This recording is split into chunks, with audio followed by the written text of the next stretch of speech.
Buenos días, buenas tardes, buenas noches, buenas madrugadas. Independientemente de la hora en que estén viendo esto, bienvenidos. Y comenten ahí, ¿desde qué ciudad de México están viendo esta historia?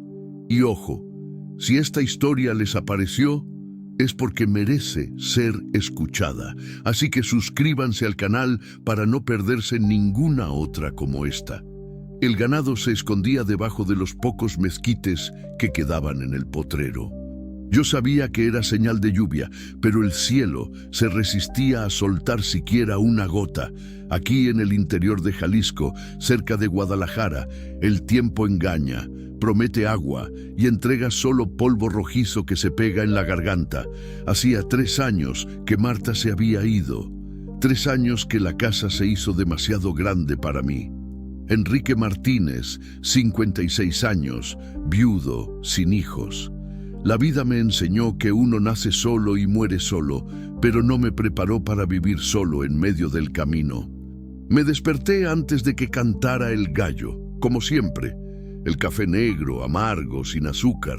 Marta decía que yo tomaba café como si fuera medicina, y no se equivocaba. Todo se volvió medicina después de que ella se fue. El trabajo en el campo, el silencio de la noche, hasta el mismo cansancio. Enjaecé a relámpago mi caballo Bayo y salí a revisar las cercas del potrero norte. El camino de tierra roja se extendía frente a mí, dividiendo los campos secos. El viento cortaba como navaja, trayendo el olor a tierra reseca y monte quemado. Fue cuando oí el motor. Una camioneta blanca venía levantando polvo allá adelante. Demasiada velocidad para quien conoce este camino. Se detuvo en el puente viejo, aquel que cruza el arroyo de San Juan. 2 hombres bajaron. Algo en el pecho me dijo que me escondiera. Instinto de animal de monte. Tiré de las riendas y me escondí detrás de los huizaches. Mi corazón empezó a latir diferente, y fue cuando oí el grito. Un grito que me heló la sangre. Grito de mujer, grito de desesperación. Miré a través de las ramas. 2 hombres de traje empujaban a una muchacha joven hacia la orilla del puente. Ella luchaba, imploraba, pero ellos eran más fuertes. «Por favor, se los suplico, yo no he hecho nada». La voz de ella resonó en el valle como un balazo. Yo conocía aquella voz, no a la persona, pero sí el desespero. El mismo desespero que oí en mi propia garganta cuando encontré a Marta en el suelo de la cocina, fría, sin vida. Uno de los hombres la empujó. Ella cayó. El sonido del cuerpo golpeando el agua resonó en mi pecho como un golpe. La camioneta arrancó, desapareciendo en el polvo, y yo me quedé ahí, paralizado, oyendo solo el viento y el eco de aquel grito. 2 minutos, tal vez 3. Tiempo suficiente para cambiarlo todo. Desmonté del caballo y corrí como no corría desde hacía años. Tropecé en el lodo de la barranca. Me rasguñé la rodilla en las piedras, pero seguí. El corazón latía tan fuerte que dolía, y ahí estaba ella, viva, empapada, temblando, con el brazo torcido y rasguños en la cara, pero viva. En la mano cerrada sujetaba una medallita de la Virgen de Guadalupe, como si aquello fuera su última esperanza. Ella me miró con los ojos más asustados que jamás he visto, ojos de animal acorralado, pero no corrió. Tal vez no tenía fuerzas. Tal vez sabía que yo no era como aquellos hombres. «Cálmate, muchacha, cálmate, vengo a ayudarte». Mi voz salió más ronca de lo normal. Hacía tiempo que no hablaba con nadie además del ganado y de Relámpago. La tomé en brazos. Era ligera como una niña. Sentí el cuerpo de ella temblando de frío y de miedo. Y ahí, en aquel momento, algo despertó dentro de mí. Algo que estaba muerto hacía 3 años. Cargué a la muchacha hasta la casa como si cargara vidrio. Cada paso era calculado, cada movimiento pensado. Ella se desmayó a medio camino, la cabeza colgando en mi hombro, los cabellos mojados pegados a mi pecho. El olor a agua sucia del arroyo mezclado con miedo aún estaba en ella. La casa que antes parecía una tumba, ahora necesitaba volverse refugio. Corrí hacia el fondo, a la antigua despensa donde Marta guardaba los trapos de cocina limpios. Saqué toallas, un cobertor de lana que ella bordó en el último invierno que pasó conmigo. Mis manos temblaban. Hacía tiempo que no cuidaba de nadie. Acomodé a la muchacha en la cama del cuarto de huéspedes, aquel que siempre quedó vacío. Le quité los zapatos con cuidado. Eran zapatos sencillos, de cuero gastado. No combinaban con la violencia que había sufrido. La cubrí con el cobertor hasta el cuello. El brazo izquierdo estaba hinchado, posiblemente roto. Necesitaba ayuda. Doña Odete, la partera más vieja de la región, aquella que había traído a la mitad de los niños de Guadalajara al mundo. Vivía a 3 kilómetros de allí, en una casita de adobe pintada de azul. Si alguien sabía cuidar de gente lastimada, era ella. Enjaecé a relámpago nuevamente y galopé hasta allá. El sol ya estaba alto cuando toqué a su puerta. Doña Odete apareció con un delantal sucio de harina, las manos enterradas en la masa de pan. «Enrique, qué sorpresa. Hace tiempo que no vienes por aquí. Doña Odete, la necesito, urgente. Hay una muchacha en mi casa, lastimada. Creo que tiene el brazo roto». Los ojos de ella se entrecerraron. Conocía esa mirada. Era la misma que Marta ponía cuando sabía que yo estaba escondiendo algo. «¿Qué muchacha, Enrique? ¿De dónde salió?» «Después le explico. ¿Puede ir?» Ella se limpió las manos en el delantal y tomó el maletín de cuero viejo donde guardaba los remedios caseros. Subieron los dos al caballo, ella en la grupa, sujetándose fuerte a mi cintura. Durante el camino, yo sentía el peso del silencio. Doña Odete no hacía preguntas, pero yo sabía que vendrían. En mi cabeza pasaba y repasaba la escena del puente. ¿Quiénes eran aquellos hombres? ¿Por qué hicieron eso? ¿Y por qué yo, que hacía 3 años vivía huyendo de cualquier contacto humano, estaba allí corriendo tras ayuda para una desconocida? Cuando llegamos a casa, la muchacha aún dormía. Doña Odete la examinó con la paciencia de quien ya ha visto de todo en esta vida. Palpó el brazo, miró las heridas, verificó si no había nada más grave. «Brazo dislocado, no roto. Va a doler unos días, pero sanará. Estas heridas aquí en la cara son rasguños de piedra. Se cayó en algún lugar con pedregal.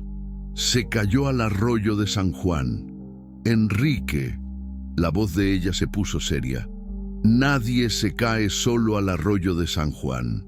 Eso allá es poco profundo. No hay dónde caerse». Respiré hondo. No había cómo esconderlo. La aventaron del puente. Doña Odete detuvo lo que estaba haciendo. Me miró con una expresión que nunca había visto en su rostro. Miedo mezclado con rabia. «¿Quiénes?» «2 hombres. No los reconocí». «Mentira, Enrique. Tú conoces a todo el mundo aquí. ¿Quiénes eran?»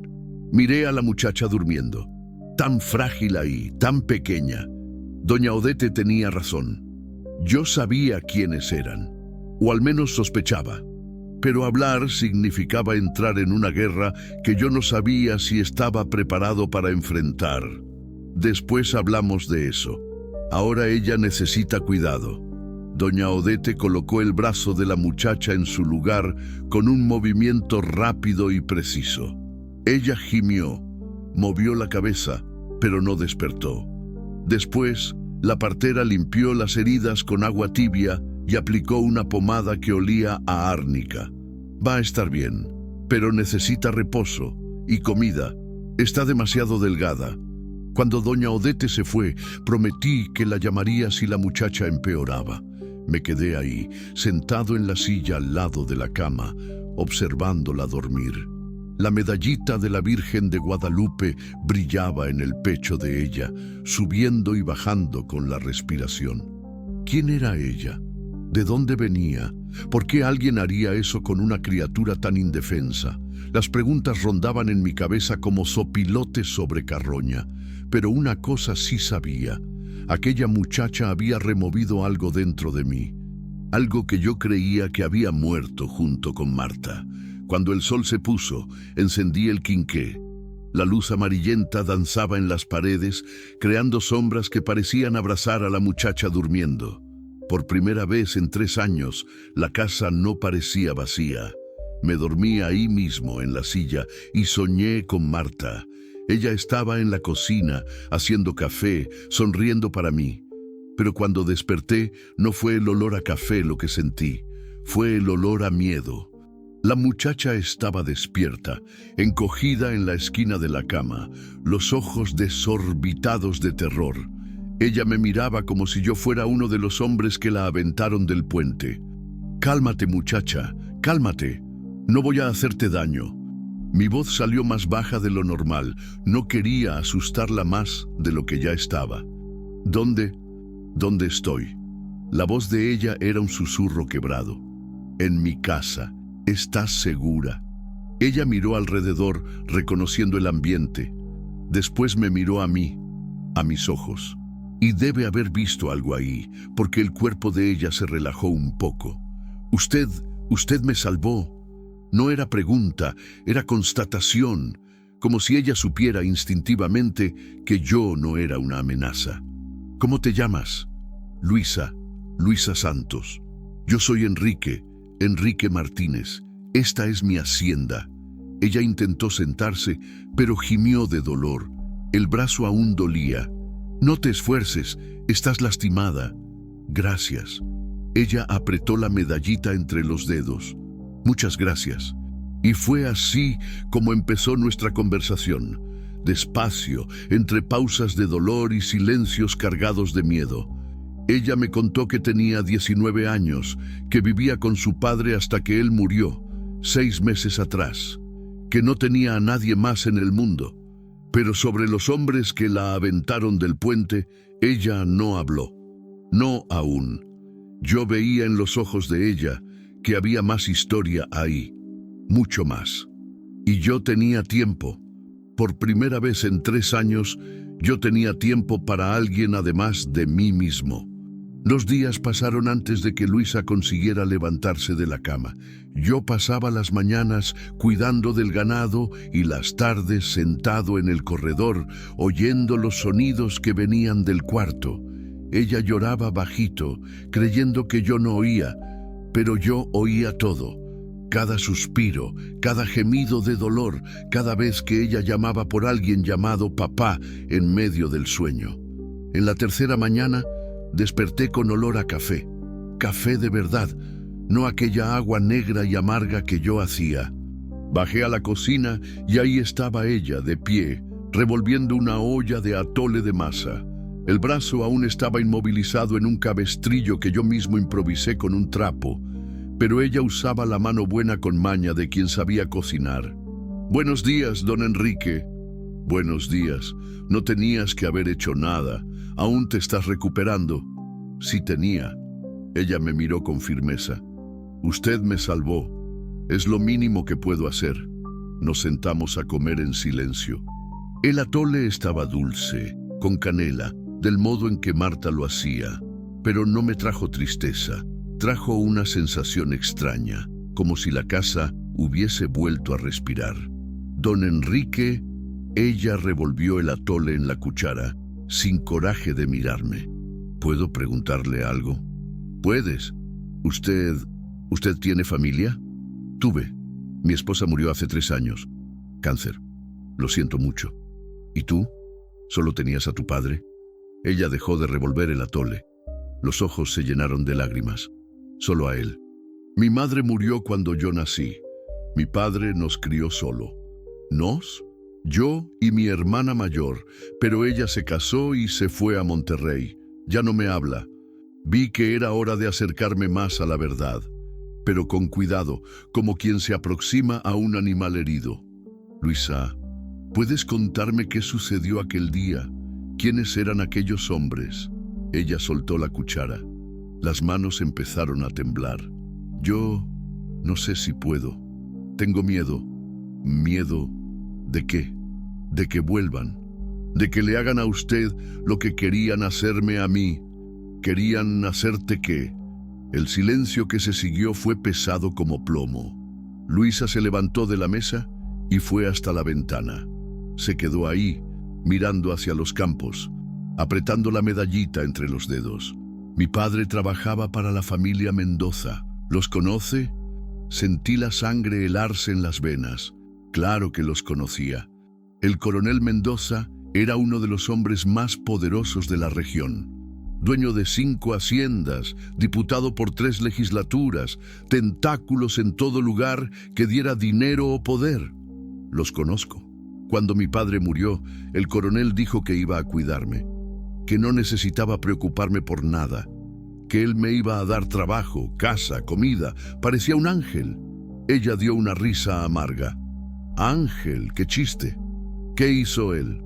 Dijo que iba a vivir en la casa grande, que iba a ser como una hija para él, pero no era eso lo que él quería. Las palabras salieron despacio, como si cada una cortara la garganta de ella. Él quería que me casara con su hijo, Renato, un hombre de 30 años casado con 2 hijos, pero el coronel dijo que eso no importaba, que iba a ser la segunda mujer, que iba a dar nietos varones para la familia. Y tú te negaste. Me negué. Dije que no iba a casarme con hombre casado, que no iba a ser amante de nadie, que prefería trabajar en la milpa, limpiar chiqueros, cualquier cosa, pero no eso. Luisa se giró hacia mí. Los ojos estaban rojos, pero la voz salió firme. Ahí él mostró quién era de verdad. Dijo que no tenía elección, que era eso o la calle, que sin él no iba a durar una semana. Y te fuiste. Me fui. Tomé lo poco que era mío y me fui a vivir en una casita abandonada allá cerca del Panteón. Trabajaba de doméstica en las casas del pueblo, lavaba ropa, cualquier cosa para ganarme unos pesos. Pero él no desistió. No desistió. Mandó gente tras de mí. Primero ofreciendo dinero, después amenazando.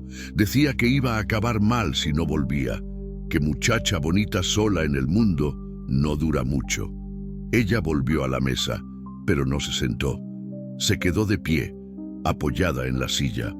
Hasta que la semana pasada él mismo apareció en mi casa, con su hijo y 2 matones más. Dijo que el jueguito se había terminado, que tenía 3 días para aceptar casarme o iban a hacerme aceptar a la fuerza.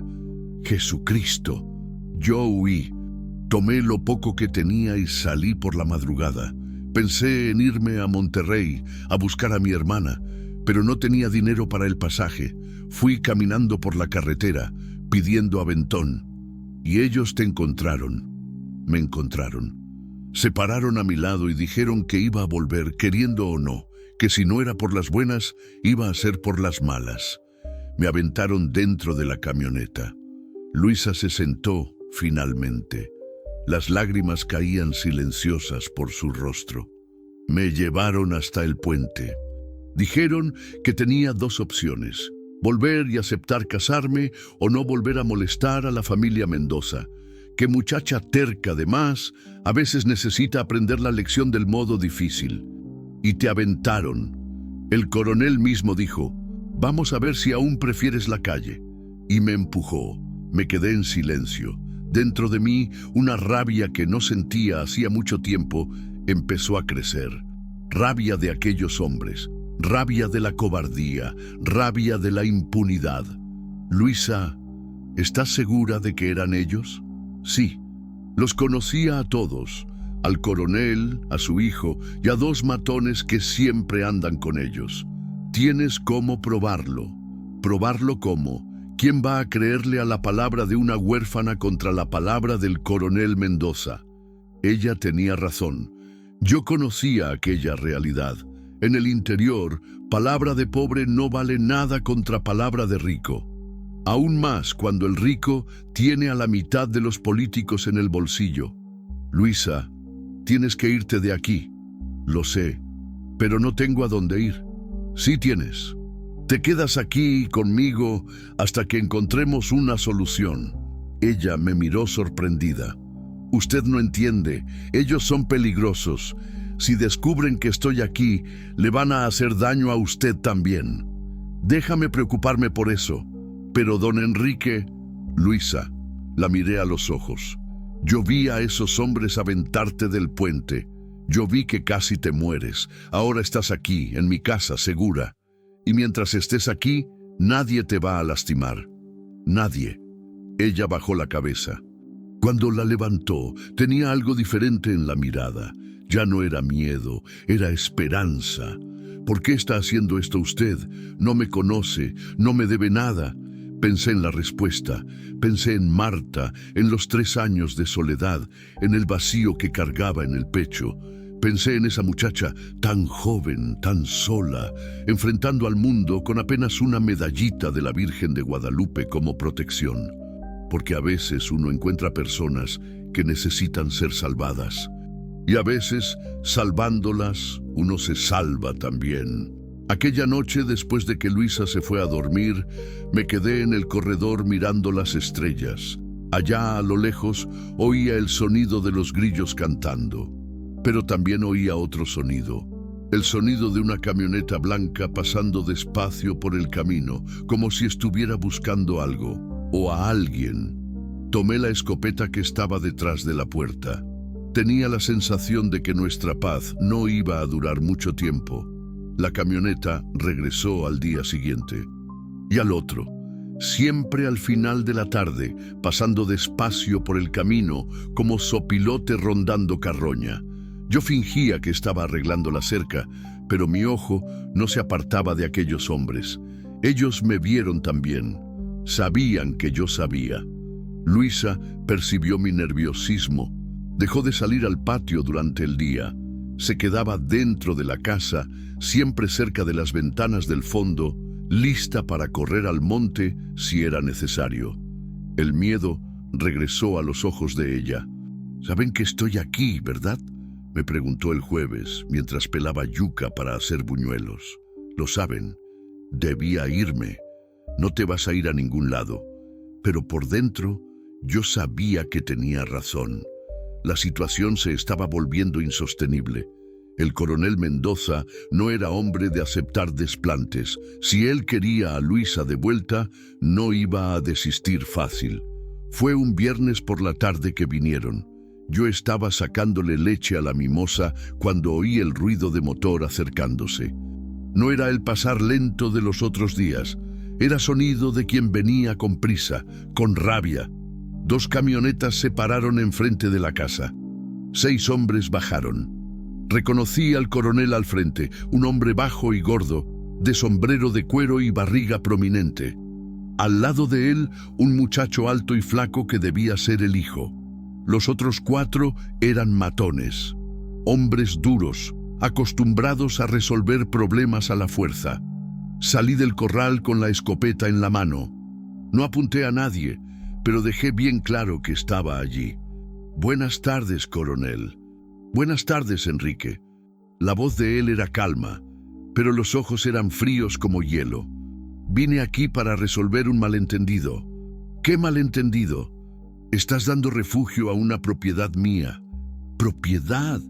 «La muchacha, Luisa. Ella me pertenece». Sentí la sangre hervir en las venas. «La gente no pertenece a nadie, coronel». «Sí, pertenece. Yo sustenté al padre de ella por 10 años. Pagué medicina, médico, entierro. Ahora ella me debe y va a pagar. Ella no le debe nada. Sí debe, y vas a entregarla a mí ahora, o vas a tener problemas». El hijo de él dio un paso al frente. «Papá, deja de hablar. Agarra a la muchacha y vámonos». Levanté la escopeta. No apunté a nadie, pero el recado estaba dado. Nadie va a agarrar a nadie aquí. Fue cuando oí la voz de ella detrás de mí. «Déjelo, don Enrique, yo voy». Luisa había salido de la casa. Venía caminando despacio, el brazo aún en el cabestrillo, la cabeza erguida, pero yo veía el temblor en las manos. «No vas a ir. Tengo que irme. No quiero que le hagan daño a usted por mi causa». El coronel sonrió, una sonrisa que no llegaba a los ojos. «¿Ves? La muchacha tiene juicio, sabe lo que es mejor para todo el mundo. Luisa, regresa a la casa». «No puedo». Ella me miró con lágrimas en los ojos. «Gracias por todo, don Enrique. Nunca lo voy a olvidar». Ella empezó a caminar en dirección a las camionetas. El corazón latía tan fuerte en mi pecho que dolía. No podía dejar que aquello sucediera. No podía. Luisa, detente. Ella se detuvo. Se giró hacia mí. No te vas a ir con ellos. El coronel perdió la paciencia. Enrique, te estás metiendo donde no te llaman. Esta muchacha va conmigo, queriendo o no, y si continúas estorbando, vas a acabar igual que su padre. ¿Cómo así? Igual que su padre. El viejo murió de paro cardíaco, ¿no fue así? La sonrisa del coronel se hizo más grande. El corazón a veces se detiene cuando la persona se pone muy nerviosa, muy asustada. Sentí el mundo girando a mi alrededor. Él estaba diciendo que usted mató al padre de ella. Yo no maté a nadie. El hombre murió solo, pero murió sabiendo que su hija iba a estar bien cuidada, que iba a tener un futuro garantizado en mi familia. Luisa soltó un grito de dolor puro, de desesperación. Corrió de vuelta cerca de mí. Usted mató a mi padre. ¡Asesino! ¡Maldito! Cálmate, muchacha. Tu padre ya estaba viejo. Era cuestión de tiempo. Ella intentó lanzarse encima del coronel, pero yo la sujeté. Estaba fuera de sí, gritando, insultando. Todo el odio que ella guardaba estaba saliendo de una vez. Fue cuando el hijo del coronel perdió la paciencia. Sacó una pistola. Ya basta de payasadas. Vamos a llevarnos a la muchacha de una vez. Guarda esa arma, mocoso. No voy a guardar nada. Ustedes dos van a dejar de hacer tanto show y... El tiro resonó en el valle como un trueno, pero no fue la pistola de él la que disparó. Fue mi escopeta. Le di justo en el suelo, entre los pies de él. La tierra voló. Él saltó para atrás, casi se cayó. La pistola salió volando lejos. La próxima no va a ser en el suelo. El silencio que se siguió fue total. Solo el eco del tiro reverberando en las montañas distantes. El coronel me miró con odio puro. No sabes lo que acabas de hacer, Enrique. Sí sé. Defendí mi propiedad, defendí a una muchacha indefensa, hice lo que cualquier hombre de bien haría. Te vas a arrepentir de esto. Tal vez, pero hoy no. Ellos se fueron, pero antes de subir a la camioneta, el coronel gritó: «Esto no se va a quedar así, Enrique. Te metiste con la familia equivocada». Cuando el polvo se asentó, Luisa y yo nos quedamos allí parados, en medio del patio, abrazados. Ella temblaba como hoja en el viento. Yo también temblaba, pero de rabia. Ellos mataron a mi padre. Ella susurró en mi oído: «Lo sé. ¿Qué vamos a hacer?» Miré hacia el horizonte, donde las camionetas habían desaparecido. Sabía que iban a regresar, y la próxima vez no iban a venir solo a conversar. Vamos a sobrevivir, Luisa, y vamos a hacer que paguen por lo que hicieron. Aquella noche no conseguí dormir. Me quedé en el corredor, con la escopeta en el regazo, oyendo cada ruido de la noche, el viento en los árboles, el canto de los grillos, el mugido distante del ganado. Y allá por las 2 de la mañana oí otro sonido de motor. Varios motores. Estaban regresando. Desperté a Luisa de golpe. «Levántate». Regresaron. ¿Cuántos son? Muchos. Por la ventana vimos los faroles acercándose. 3, 4 camionetas. Tal vez más. Venían despacio, como lobos cercando a la presa. «Luisa, ¿conoces el monte detrás de la casa?» «Lo conozco». «Entonces corre, vete al monte y no regreses hasta que yo te llame». «¿Y usted?» «Yo me quedo». «No, no voy a dejarlo solo». «Sí vas». La tomé por los hombros. «Luisa, si algo me sucede, vas con el delegado de Guadalajara. Cuéntale todo lo que pasó. Todo. ¿Entendiste? Don Enrique, vete». Ella corrió hacia el fondo de la casa. Oí la puerta de la cocina golpeándose. Segundos después, el ruido de ella perdiéndose en el monte. Las camionetas se pararon enfrente de la casa. Muchas voces, muchos hombres, algunos borrachos por el tono de las conversaciones. Alguien golpeó la puerta, con fuerza. «Enrique, abre esa puerta». Era la voz del coronel, pero diferente, más gruesa, más peligrosa. «La casa es mía. Entro cuando quiera. No vas a entrar. Entonces la vamos a derrumbar». Oí el ruido de madera siendo quebrada. Estaban derribando la puerta del fondo. Tomé la escopeta y me posicioné en medio de la sala. Si iban a entrar por encima de mi cadáver. La puerta se abrió. El primer hombre que apareció se llevó un tiro de bala de sal en el pecho. Salió corriendo, gritando. «¡Hijo de su madre! ¡Me disparó!». «Cálmense, es solo bala de sal. Vamos todos juntos». Pero yo solo tenía 2 cartuchos. Cuando ellos descubrieran eso, estaba perdido.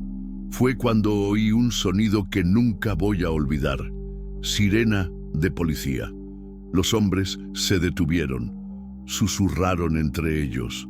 Alguien gritó: «¡Policía! ¡Todo el mundo al monte!». En segundos oí el ruido de camionetas arrancando, de hombres corriendo, de confusión total. Cuando todo quedó en silencio, sentí las piernas temblando. Me senté en el suelo, apoyado en la pared. Estaba vivo.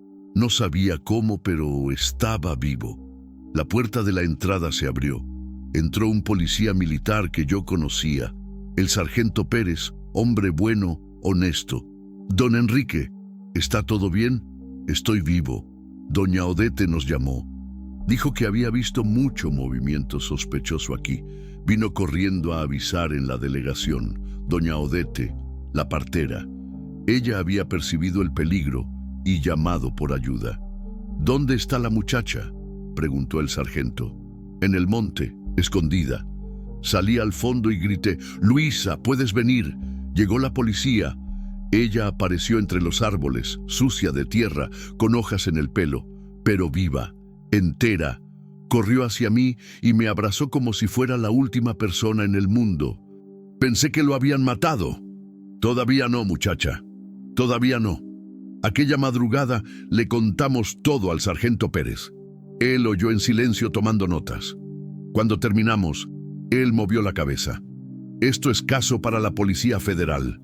El coronel Mendoza tiene tentáculos en todos lados, pero tienen mi palabra. Mientras yo esté en esta región, nada les va a pasar». Cuando el sol salió, Luisa y yo estábamos sentados en el corredor, mirando la claridad dorada esparciéndose por los campos. Estábamos vivos, estábamos juntos, y por primera vez yo sentía que no estaba solo en el mundo. «Don Enrique, dime, muchacha, gracias por no haberme entregado a ellos. No tienes que agradecer». «Sí tengo. Usted arriesgó su vida por mí». La miré. Tan joven, tan valiente, enfrentando al mundo con apenas una medallita de la Virgen de Guadalupe como protección. «Luisa, eres demasiado fuerte para entregarte a los demás. No dejes que nadie te quiebre. Y si regresan, los enfrentaremos. Juntos». Ella sonrió. La primera sonrisa verdadera que vi en su rostro. «Juntos». En aquel momento, supe que mi vida había cambiado para siempre. Ya no era un hombre solo, esperando a que la muerte llegara. Era alguien que tenía por qué luchar, alguien para proteger, alguien que me hacía recordar que aún había bondad en el mundo. La guerra contra el coronel Mendoza estaba solo comenzando, pero yo no estaba más solo para enfrentarla. 3 semanas pasaron en silencio. El coronel desapareció como víbora en el monte. Sus camionetas no aparecieron más en el camino. Pero yo sabía que aquello era calma antes de la tempestad. Un hombre como él no olvida, no perdona. Luisa floreció en aquellas semanas. El brazo sanó completamente. Los rasguños se volvieron solo recuerdos en la piel. Ella cuidaba de la casa como si fuera dueña. Plantó un cantero de hierbas aromáticas detrás de la cocina. Cosió cortinas nuevas para la sala. La casa que antes parecía una tumba ahora tenía vida. En las mañanas, ella despertaba antes que yo y hacía café. En las tardes me ayudaba con el ganado. En las noches nos sentábamos en el corredor y conversábamos. Ella me contaba historias de su padre, yo contaba historias de Marta. Poco a poco nuestro dolor fue mezclándose y volviéndose algo menor, algo soportable. Pero fue un jueves de agosto que todo cambió. Yo estaba arreglando la tranquilla del corral cuando vi a doña Odete viniendo por el camino. Venía apurada, el rostro preocupado. Cuando llegó cerca, vi que ella lloraba. «Enrique, gracias a Dios que los encontré». «¿Qué pasó, doña Odete?» «Es el sargento Pérez. Él murió. Sentí el mundo derrumbarse». «¿Cómo que murió?» «Lo encontraron en la carretera de Guadalajara. Volcó el auto en una curva. Dicen que fue accidente, pero no fue accidente. Todo el mundo sabe que no fue. Él venía investigando unas cosas del coronel, haciendo preguntas, pidiendo documentos. Ayer mismo él me dijo que había descubierto cosas graves. Luisa apareció en la puerta de la casa, vio nuestra expresión y vino corriendo. ¿Qué sucedió? Mataron al sargento Pérez. El color desapareció del rostro de ella. Entonces van a regresar. Van a regresar, dijo doña Odete. Y ahora no tienen a nadie más para protegerlos. El nuevo sargento que llegó es apadrinado del coronel. Me senté en la cerca, intentando organizar los pensamientos. Sin el sargento Pérez, estábamos solos. Peor que solos. Estábamos marcados. Doña Odete, ¿sabe qué había descubierto el sargento? Sí, él me contó la semana pasada. Parece que el coronel anda desviando dinero de la alcaldía, obras que nunca existieron, empleados fantasma, esas cosas, millones de pesos. ¿Y tiene cómo probarlo? Tenía. El sargento dijo que tenía documentos, pero ahora desaparecieron junto con él. Aquella noche, Luisa y yo nos quedamos despiertos hasta tarde, conversando sobre qué hacer. Huir parecía la opción más sensata. Tomar lo poco que teníamos y desaparecer en el mundo. Irnos a Monterrey, a la Ciudad de México, a cualquier lugar lejos de allí. Pero había algo en mí que se rehusaba a correr. Tal vez fuera orgullo, tal vez fuera rabia, tal vez fuera la certeza de que si no detenemos al coronel, él iba a continuar destruyendo vidas. Don Enrique, dijo Luisa, acostada a mi lado en la cama de matrimonio que ahora compartíamos, si nos quedamos, podemos morir. Puede ser. Y si nos vamos, podemos vivir. Puede ser. Entonces, ¿por qué no quiere irse? Pensé en la respuesta. Pensé en el sargento Pérez, hombre bueno, muerto por hacer lo que era correcto. Pensé en el padre de Luisa, muerto por no aceptar entregar a su hija. Pensé en cuántas otras personas el coronel había destruido a lo largo de los años. Porque si todo el mundo huye, él gana, y gente como él no puede ganar. Pero somos solo dos. Él tiene dinero, matones, políticos en el bolsillo. Tiene, pero nosotros tenemos algo que él no tiene. ¿Qué? La verdad, el viernes siguiente hice algo que no hacía años. Me vestí con la ropa buena que usaba los domingos cuando Marta estaba viva, me peiné el cabello con brillantina y fui a Guadalajara. Luisa vino conmigo. Nuestro destino era la oficina del doctor Roberto Andrade, un abogado joven que tenía fama de ser honesto, hijo de pequeños comerciantes, formado con beca de estudios. Era uno de los pocos en la ciudad que no le tenía miedo al coronel. Cuando entramos en la oficina de él, un cubículo pequeño en una calle lateral, el doctor Roberto nos recibió con curiosidad. Debía tener unos 30 años, lentes de armazón grueso, pinta de quien estudia mucho. ¿En qué puedo ayudarlos? Luisa contó la historia completa, del comienzo al fin. El casamiento forzado, la muerte del padre, la tentativa de homicidio, el ataque a mi hacienda. El doctor Roberto oyó en silencio, haciendo anotaciones. Es una historia grave, dijo él cuando ella terminó, pero complicada de probar. ¿Por qué? Porque es la palabra de ustedes contra la de él. Y convengamos, el coronel tiene mucha más credibilidad en la justicia local. ¿Entonces no hay manera? Yo no dije eso. Se inclinó en la silla. Dije que es complicado, pero no imposible. ¿Qué sugiere usted? Necesitamos pruebas, documentos, testigos, evidencias físicas, algo que compruebe que el coronel es lo que ustedes dicen que es, como el desvío de dinero público. El doctor Roberto abrió los ojos como platos. ¿Ustedes saben de desvío de dinero público? El sargento Pérez estaba investigando. Dijo que había descubierto cosas graves. ¿Y dónde están esos descubrimientos? Desapareció todo cuando él murió. Entiendo. El doctor Roberto se quedó pensativo.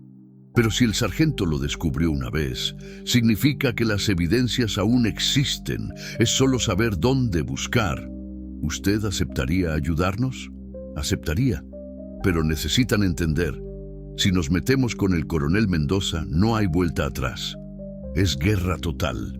Miré a Luisa. Ella me miró de vuelta. En los ojos de ella vi la misma determinación que sentía en el pecho. La guerra ya comenzó, doctor. Nosotros solo queremos la oportunidad de defendernos. Salimos de la oficina con un plan.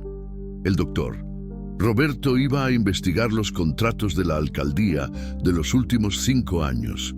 Iba a buscar irregularidades, obras fantasma, licitaciones fraudulentas. Luisa y yo íbamos a buscar testigos, personas que habían sido perjudicadas por el coronel, pero que nunca tuvieron el valor de hablar. No iba a ser fácil. En el interior, la ley del silencio es sagrada. Quien habla de más, acaba mal. Pero también sabíamos que detrás del miedo había rabia, mucha rabia acumulada. Necesitábamos solo dar un empujoncito para que saliera a flote.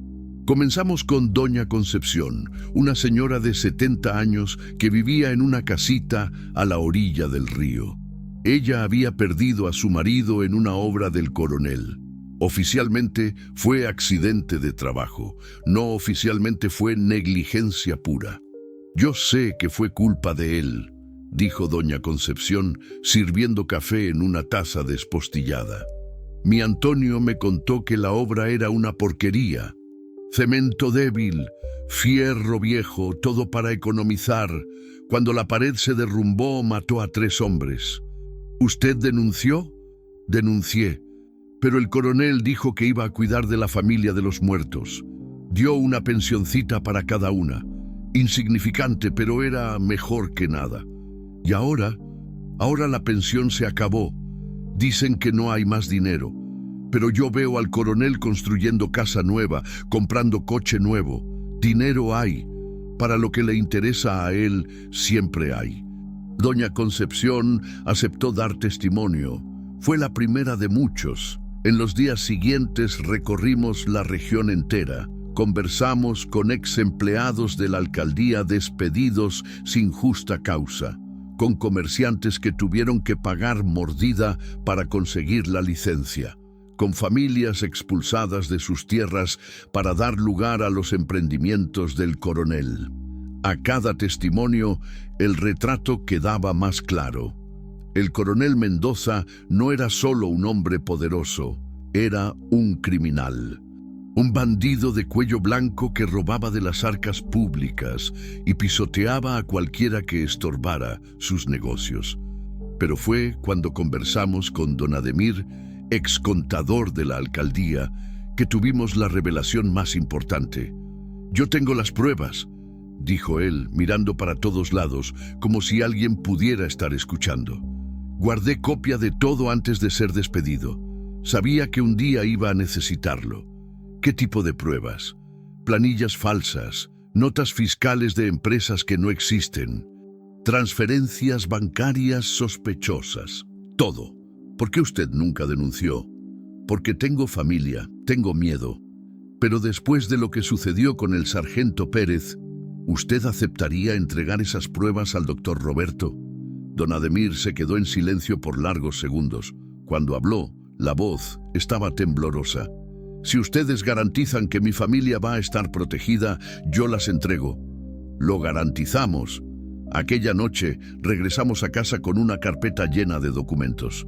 Pruebas suficientes para poner al coronel en la cárcel por décadas, pero también sabíamos que a partir de aquel momento no había más vuelta atrás.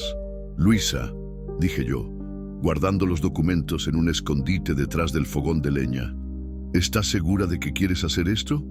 Sí, ella tomó mi mano. Mi padre merece justicia. El sargento Pérez merece justicia. Y todas aquellas personas con las que conversamos merecen justicia. Puede salir mal. Podemos perder todo. Ya lo perdimos todo una vez. Y sobrevivimos. Si es necesario, sobreviviremos de nuevo. Miré a aquella muchacha de 19 años, tan joven y al mismo tiempo tan sabia. En pocos meses, ella me había enseñado que vivir no es solo respirar, es luchar por lo que es correcto, es proteger a quien necesita ser protegido, es no bajar la cabeza cuando la injusticia golpea a la puerta. Entonces, vamos hasta el final, vamos hasta el final. El lunes siguiente, el doctor Roberto presentó la denuncia en el Ministerio Público Federal. Era un dossier de 200 páginas, con pruebas detalladas de corrupción, peculado, formación de pandillas y homicidio. El nombre del coronel Mendoza estaba en cada página.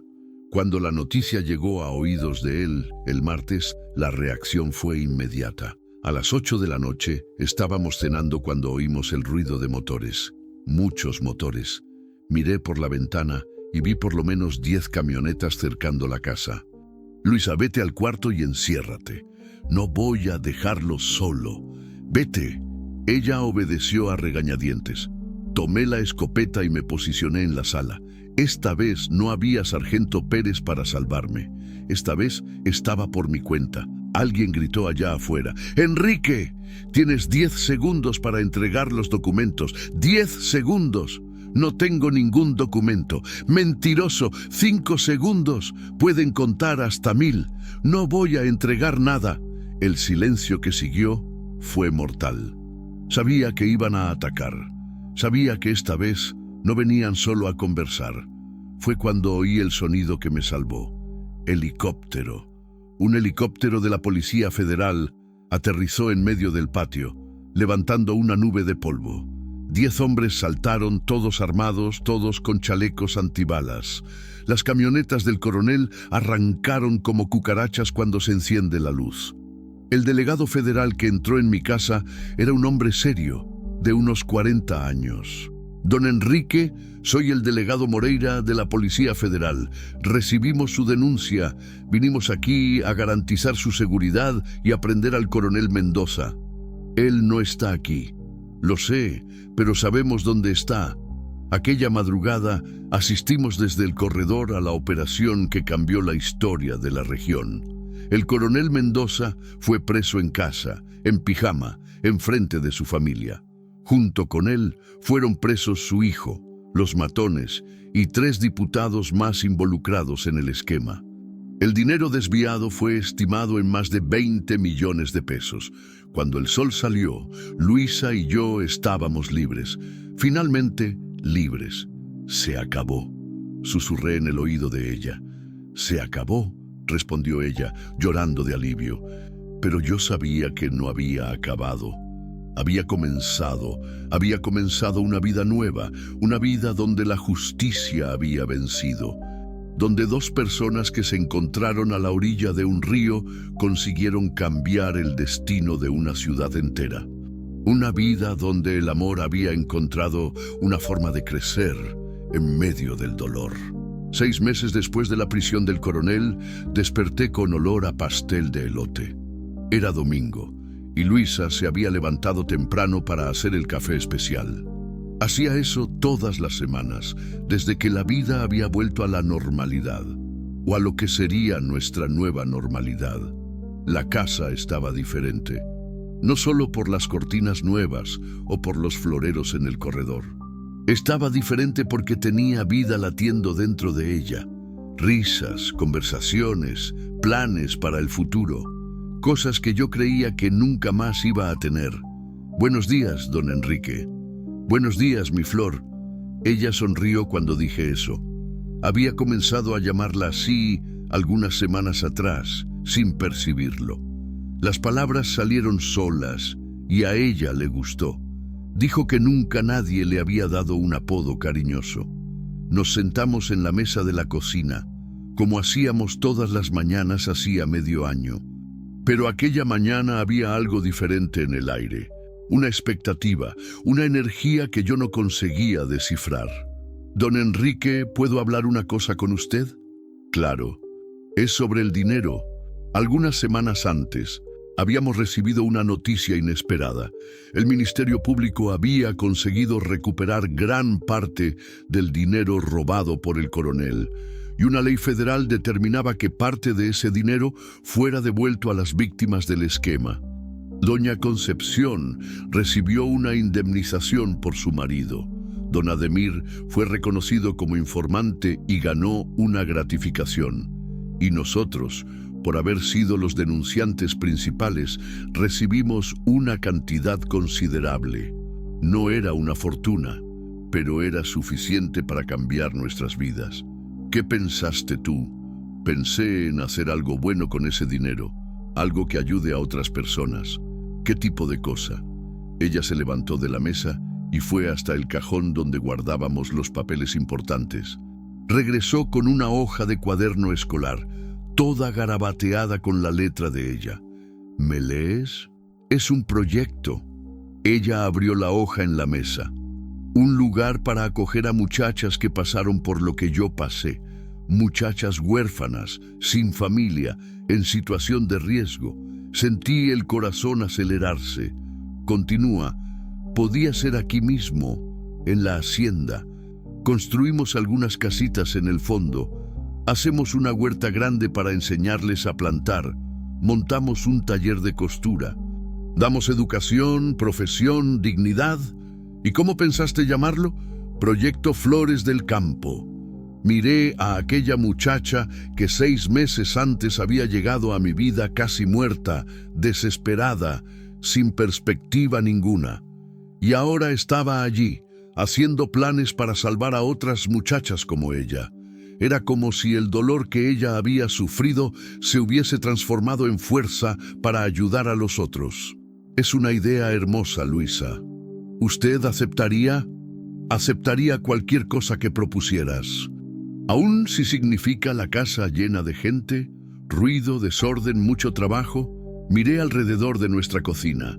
La imaginé llena de voces jóvenes, risas, conversaciones animadas. Imaginé la hacienda toda movilizada, con vida, con propósito. ¿Sabes lo que pienso de eso? ¿Qué? Pienso que es exactamente lo que esta casa siempre necesitó. Ella sonrió, aquella sonrisa que me derretía por dentro. Hay una cosa más. Dime, para que el proyecto funcione, vamos a tener que trabajar mucho. Juntos, todos los días, por el resto de la vida. ¿Y yo quería saber si usted no quería oficializar esta sociedad. Tardé algunos segundos en entender lo que ella estaba sugiriendo. Cuando entendí, sentí el mundo detenerse. Luisa, yo sé que soy joven. Sé que usted es mayor, más experimentado. Sé que puede parecer extraño, pero yo... Basta. Ella dejó de hablar, los ojos preocupados. Te amo, Luisa. Las palabras salieron de mi boca antes incluso de pensarlas. Te amo desde el día en que despertaste en aquella cama y me sonreíste. Amo tu fuerza, tu bondad, tu manera de ver esperanza donde todo el mundo ve desgracia. Y yo lo amo a usted.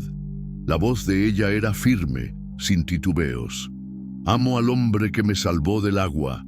Amo al hombre que arriesgó su vida para protegerme. Amo al hombre que me enseñó que aún existe gente buena en el mundo. Me levanté de la silla y me arrodillé enfrente de ella. No tenía anillo, no tenía discurso preparado. Solo tenía el corazón latiendo fuerte y la certeza de que quería pasar el resto de la vida al lado de aquella mujer. Luisa Santos, ¿aceptas casarte conmigo? Acepto. No dudó ni un segundo. Acepto y aún pregunto, ¿por qué tardaste tanto en preguntar? Reímos los dos. Reímos como dos niños que acaban de descubrir que el mundo puede ser un lugar bueno. Nos casamos 2 meses después, en una ceremonia sencilla en la iglesia de Guadalajara. Doña Odete fue madrina. El doctor Roberto fue padrino.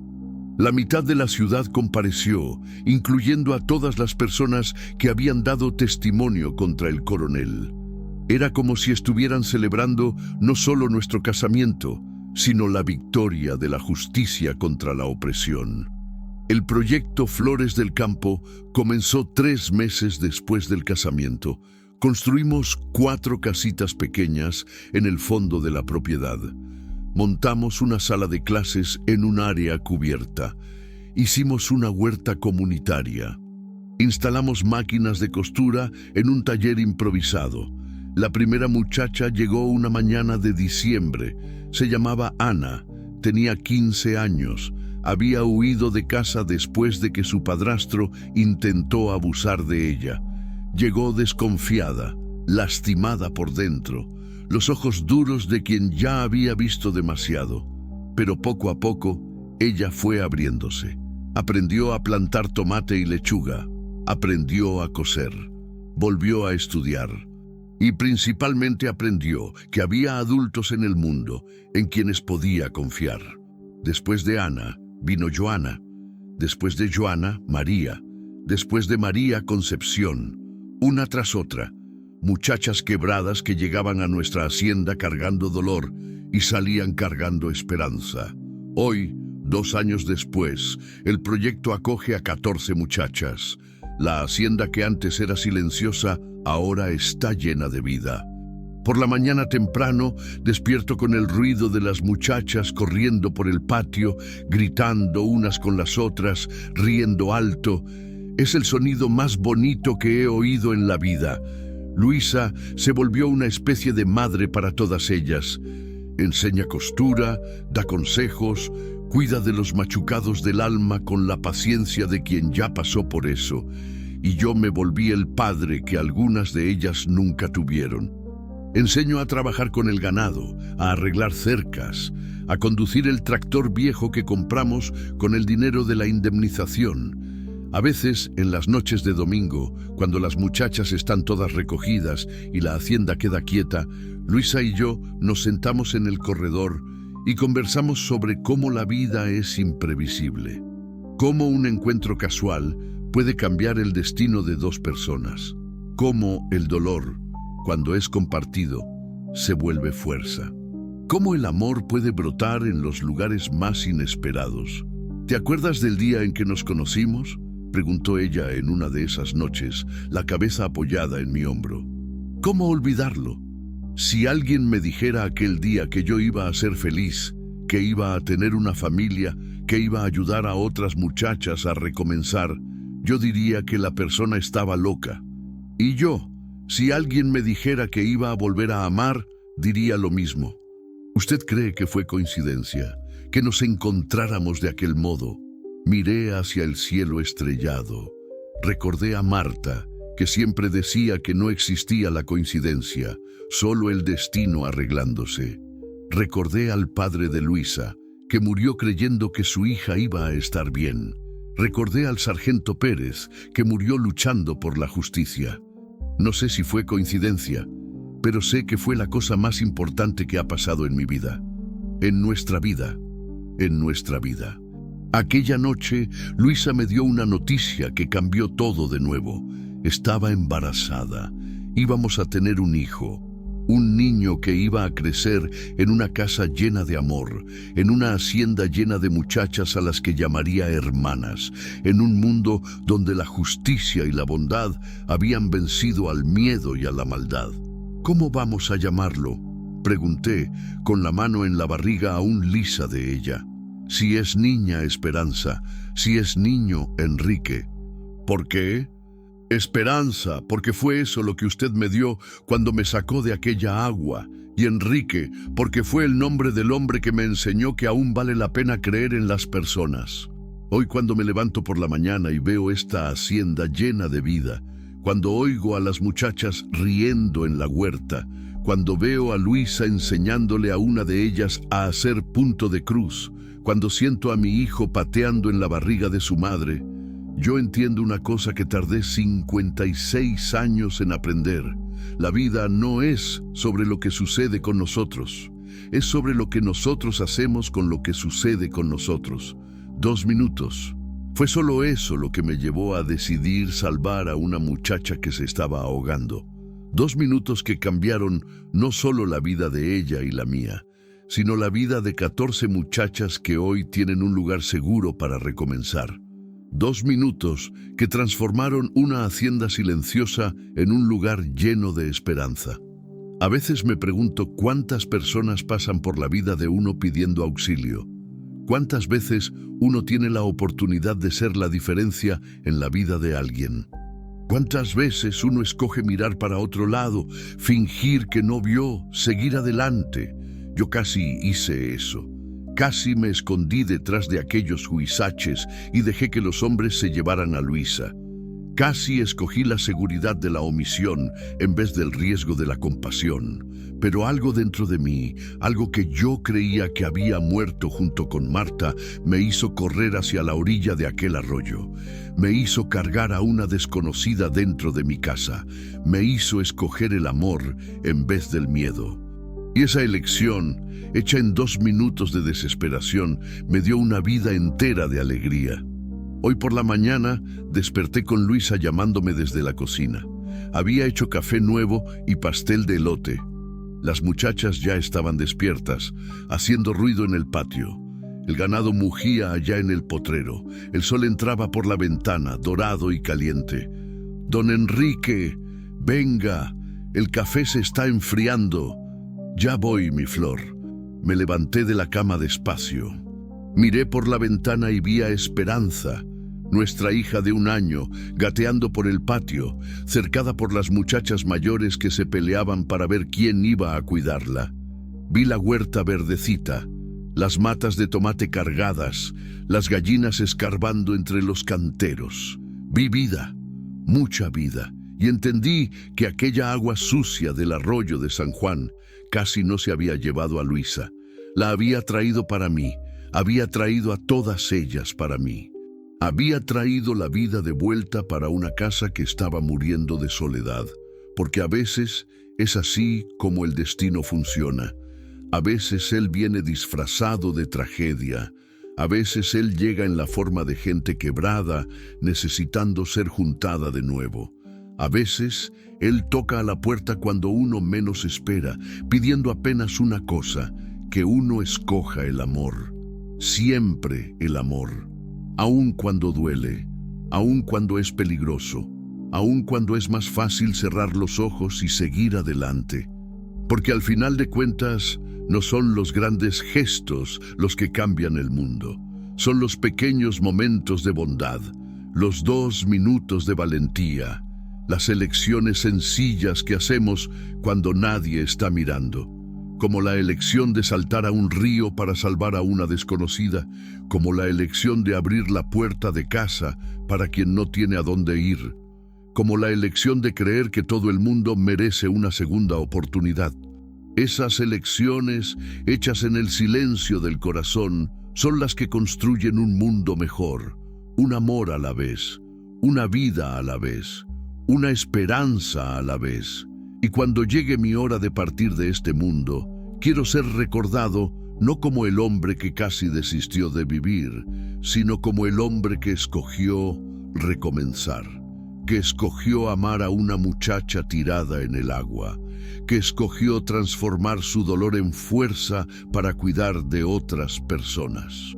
Quiero ser recordado como el hombre que entendió, aun si fue tarde, que nadie se salva solo, y que todos nosotros, de alguna forma, somos solo gente quebrada intentando juntar los pedazos unos de otros, hasta que encontramos a quien nos enseñe que no necesitamos estar enteros para ser felices.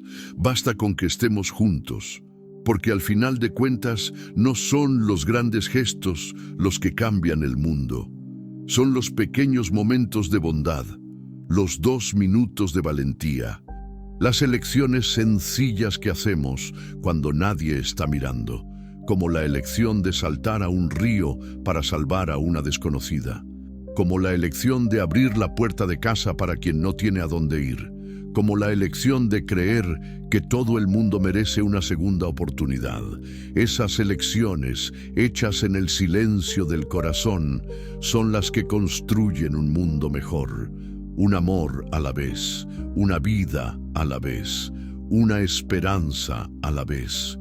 Todos nosotros, de alguna forma, somos solo gente quebrada intentando juntar los pedazos unos de otros, hasta que encontramos a quien nos enseñe que no necesitamos estar enteros para ser felices.